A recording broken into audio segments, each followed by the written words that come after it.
Hi, thank you so much for asking this question. What is dyspraxia? So dyspraxia is a neurological condition which you are born with. It is also known as DCD or developmental coordination disorder. Dyspraxia is typically known as the clumsy condition, as often people who suffer from it suffer from very poor coordination, balance, etc. Dyspraxia affects a whole range of things, but mostly it affects the motor system, so your fine motor skills, so like writing, catching, throwing, doing up your shoelaces. It can affect your balance, so often people with dyspraxia are quite clumsy, have quite poor coordination, don't know, when you're walking around you might walk into things, might, not be very good at sports or just generally doing anything that requires coordination or your hands. Often people with dyspraxia will struggle to do things generally that involve balance, coordination, any of these things. This is the main things that it affects. But dyspraxia often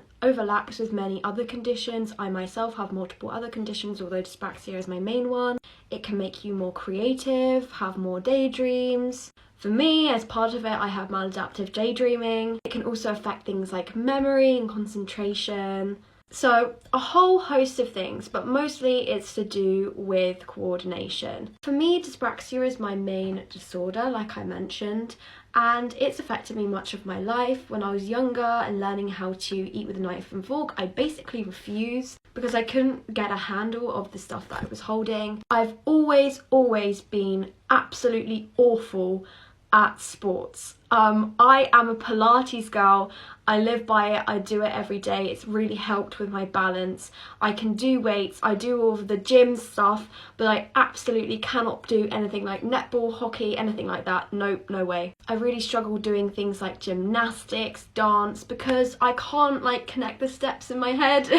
I forget the steps and then I'm going the wrong way and I'm tripping over myself. Ice skating is a big no. Nope. My dyspraxia is unfortunately so bad that I probably won't be able to drive. Shoelaces, ties, anything that requires fiddly bits, nope. The dyspraxia has also meant that I've been incredibly creative, so I'm very good at things like writing. I write a lot of poetry. I'm planning to write books one day, all of these things. So whilst it has its negative effects, I feel like there are some positive side effects and I wouldn't choose to live any differently. I feel like it's a big part of who I am. But thank you so much for asking this question. I always love it when people educate themselves and learn new things, and unfortunately dyspraxia isn't as known about as some of the other conditions, and I feel like it deserves to be out there and for people to know what it is, because obviously situations like the POV I did arise. But thank you so much, and I'll see you